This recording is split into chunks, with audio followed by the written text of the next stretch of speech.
stop scrolling. In the next 8 minutes, I'm going to prove Apple is not a tech company. It's a religion with 1.4 billion followers. And if you own an iPhone, you might already be in the cult.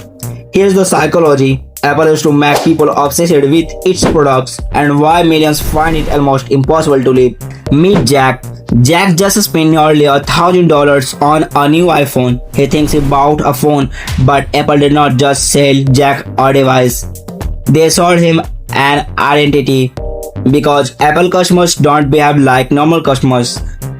When most people buy a product, they compare prices, features, and alternatives, but Apple users often defend the brand like a sports fan defend their favorite team. And the numbers are crazy. Year after year, iPhone loyalty remains among the highest in the entire tech industry. Millions of users upgrade again and again without even considering alternatives. Why? Because Apple does not just sell technology, it sells belonging.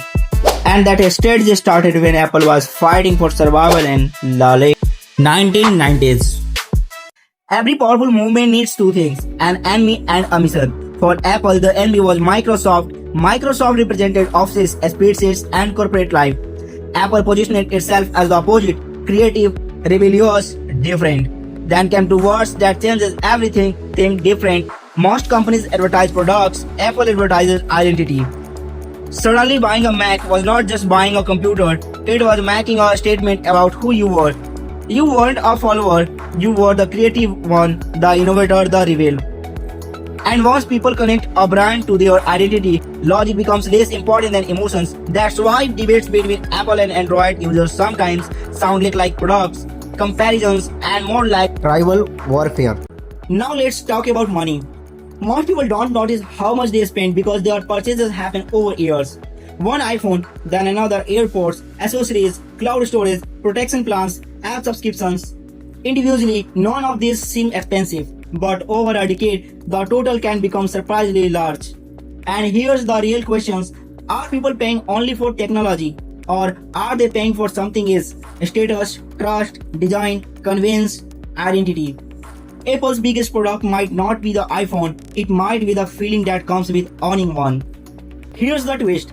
Apple does not win because it has the best space, and it does not win because it always has the lowest prices. Apple wins because it understands human psychology.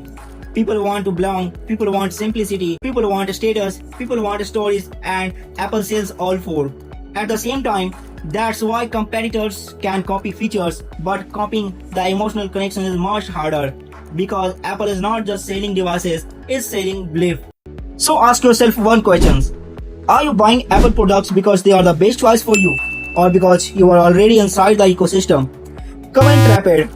If you are ever felt stuck with a brand, hit like if this changes the way you see Apple. And subscribe because next week we are exposing how Starbucks uses many of same psychological tricks to sell coffee.